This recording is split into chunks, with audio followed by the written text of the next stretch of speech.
Hi, Ashley. How are you? Hi, Ram. I'm good. Good. Congratulations on Emily in Paris season three, premiering December 21st on Netflix. I'm a big fan of the show. Let me ask you, Ashley. In previous seasons, you sang songs like La Vie en Rose and Chandelier. In this new season, you sing Shallow, a rendition of it. How does the decision on which song you're going to sing every season come about? And what were the challenges of singing Shallow in French language? Oh gosh, thank you for that question. I Most of the songs, except for the original song, I had a big part in the Mon Soleil song of last season. I collaborated a lot with the writer Freddie Wexler on that, but it's tricky because the episodes are written as we go.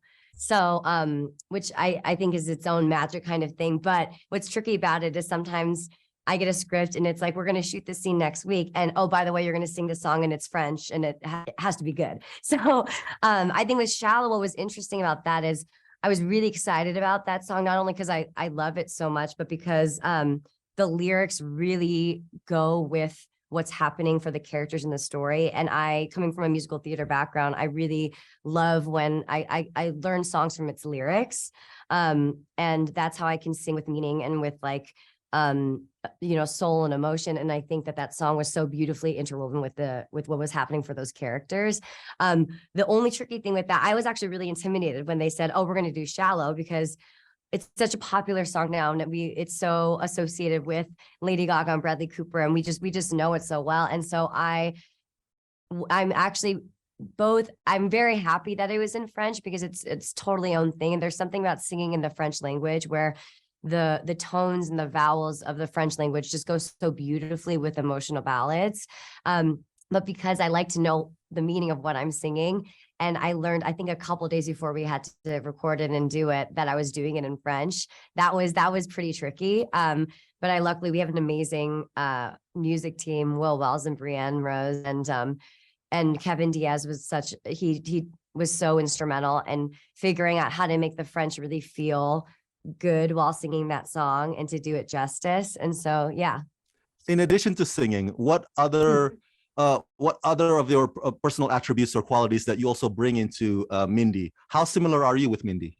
Well, apparently starting in season 3, Mindy has also danced a lot and taken piano lessons, I guess. But I think it's really, you can meet somebody from a totally different background. Obviously, I didn't grow up in Eris. But I think that her spirit, she has a lot of the same energy and qualities and warmth that people associate with me as well. I think that for her, what I love about her is her priority is to be a really good friend, whether that comes from just like real honesty, never judgmental. And I think that's something I pride myself on, is being a really good friend and trying not to judge my friends, but really just be there for them. What's your advice for us Asian Americans who can relate to Mindy's dilemma, Mm. struggling between respecting culture and parents' expectation versus pursuing your own passion, forging your own path? Right. Well, I think that what I appreciated about the storyline, especially with the singing, was, for me, it was never about perpetuating the disappointment or disapproval of her parents. It was more about it was actually more about her economic background. She Mm. grew up an heiress, and that's why there was expectations that come with that, and with growing up in that way, in that privilege.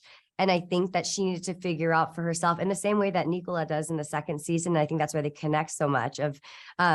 They're both trying to figure out what they have to offer and that they deserve and have earned it. And I think that with the singing comes, she's running away from that embarrassment, because I think that she was trying to pursue something as a young person that could be her own and not something she was born with or given.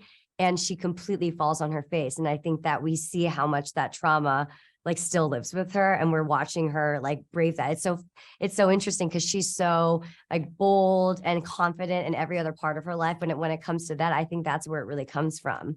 And I hope that anybody, especially Asian Americans, I know that, my grandparents were all immigrants from Korea who came to California with their kids. And I think that anybody who has a passion as a young person, really work, like just to work hard at it and to believe in yourself. I think that's what we learned from Mindy is she doesn't believe in herself when it comes to her passion.